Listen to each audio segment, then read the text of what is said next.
Jump করবে। ডানদিকে যাও, ডানদিকে যাও। কি করবে? কি করছে? আরে ও এখন জাম্প করবে। ঠিক আছে, ডার্সি, এবার তোমাকে জাম্প করতে হবে। তুমি কি পারবে ডার্সি? ডার্সি, জাম্প করো।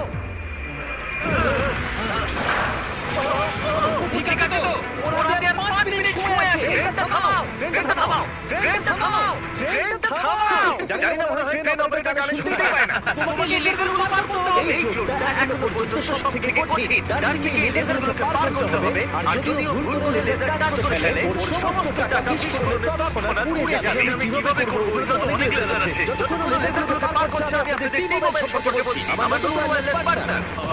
ম্যাক, তুমি নিশ্চয়ই জানো টি-মোবাইলের কভারেজ কতটা? হ্যাঁ, আমি জানি সেটা। কিন্তু ব্যাপারটা হলো যে মানে কভারেজ তো ভালো থাকতেই হবে, তাই না? আচ্ছা। কিন্তু টি-মোবাইলের এমন কি আছে যা অতটা নেই? জিমির এখন অর্ধেকটা পেরিয়ে গেছে কিন্তু। ও আমাদের কাছে চলে এসেছে। কিন্তু টি-মোবাইল যে আসলে করেছে সেটা হলো ম্যানেজার স্ট্যাটাস। ঠিক আছে? Manager status